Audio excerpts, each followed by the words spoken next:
The struggle to find courses that truly speak your language, it's finally over. Welcome to EduQuest, where learning is made just for you. At EduQuest, we bring you a wide range of online courses, from career building programs to skill boosting masterclasses, all in your regional language. Because we believe language should never be a barrier to success. Our courses are tailor made after understanding what today's learners really need. So why wait? Start learning the smarter, simpler way only with EduQuest.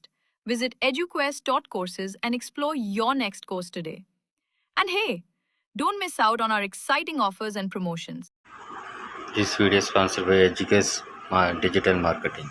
அனைவருக்கும் வணக்கம். இன்னைக்கு நம்ம health tips Tamil டிவியில வெந்தய பவுடரோட பயன்களை பத்தி தான் பார்க்க போறோம். நாம் பயன்படுத்தும் சமையலறை பொருட்கள்ல பல மூலிகைகள் உள்ளன. அந்த அற்புதமான மூலிகைகளை நாம் சரியான அளவுகள்ல பயன்படுத்தும் போது கண்டிப்பாக உடல்ல மாற்றம் ஏற்படும். அதுல முக்கிய நன்மைகளை தரக்கூடிய மூலிகை தான் வெந்தயம். இந்த வெந்தயம் ஒரு குளிர்ச்சி வாய்ந்த பொருள், மேலும் ஏராளமான நன்மைகளும் நிறைந்திருக்கு. வெந்தய விதைகள் மற்றும் இலைகள் நறுமணமும் சுவையும் கொண்டவை. விதைகள் சற்று கசப்பா இருக்கும். சிறிது வறுத்து பொடி செய்து பயன்படுத்தும் போது இந்த கசப்பு குறையும். வெந்தயத்துல என்னென்ன சத்துக்கள் இருக்கு அப்படின்னா thiamine, folic acid, riboflavin, niacin, vitamin A, vitamin B6 மற்றும் வைட்டமின் சி போன்ற வைட்டமின்களும், மேலும் தாமிரம், பொட்டாசியம், கால்சியம், இரும்பு, செலினியம், துத்தநாகம், மாங்கனீஸ் மற்றும் மெக்னீசியம் போன்ற பல தாதுக்களும் இந்த வெந்தயத்துல நிறைஞ்சிருக்கு. இன்னைக்கு நம்ம இந்த வெந்தய பொடியோட நன்மைகளை பற்றி பார்க்கலாம். முதலாவதா சர்க்கரை நோயை கட்டுப்படுத்தும் தன்மை இந்த வெந்தயத்திற்கு இருக்கு. வெந்தயத்துல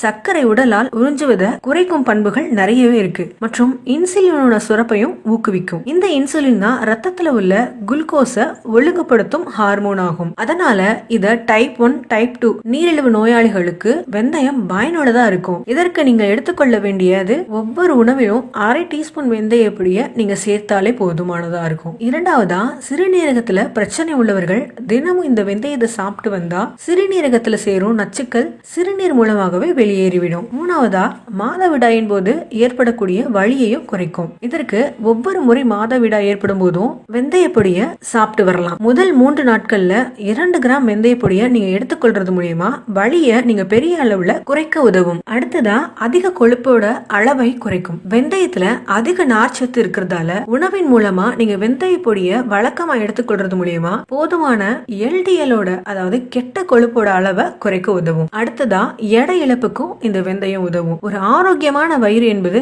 நல்ல செரிமானம், குறைந்த வீக்கம், நச்சுக்கள் இல்லாமல் இருப்பதுதான் ஒரு நல்ல ஆரோக்கியமான வயிறு. இதற்கு நீங்கள் செய்ய வேண்டியது 1 டீஸ்பூன் வெந்தய பொடியை 1 கப் வெதுவெதுப்பான நீர்ல கலந்து குடித்தாலே போதும். இது மலச்சிக்கலை கட்டுப்படுத்த சிறந்த கஷாயமா இருக்கும். அது மட்டும் இல்லாம வயிற்று மற்றும் குடல் புண்களையும் ஆற்றவும் உதவுது. மேலும் நெஞ்செரிச்சலையும் குறைக்கும். தாய்ப்பாலை அதிகரிக்க உதவும். தாய்மார்கள் வெந்தயம் கலந்த தேநீரை குடித்தால் போதுமான அளவு தாய்ப்பால் சுரக்கும். அடுத்தது உயர் ரத்த அழுத்தத்தையும் இந்த வெந்தயம் கட்டுப்படுத்தும். பொட்டாசியம் மற்றும் சோடியம் இந்த வெந்தயத்துல அதிகம் இருப்பதால தினமும் இந்த வெந்தய பொடியை உட்கொள்ளும் போது உயர் ரத்த அழுத்தத்தையும் குறைக்கும். அடுத்ததா இதய ஆரோக்கியத்தை மேம்படுத்தும். அதிக ரத்த அழுத்தம் மற்றும் கொலஸ்ட்ராலை கட்டுக்குள்ள வைப்பதால இதய ஆரோக்கியத்தை மேம்படுத்த இந்த வெந்தயம் உதவும். அடுத்ததா பெருங்குடல் புற்றுநோயை தடுக்கும். வெந்தயத்துல சாபோனின்ஸ் இருக்குது. இதனால பெருங்குடல்ல கழிவு தங்காமல் இருக்க உதவுவதால புற்றுநோய் பாதிப்பை முற்றிலுமா தடுக்க இந்த வெந்தயம் உதவும். என்ன நண்பர்களே, வெந்தய பொடியோட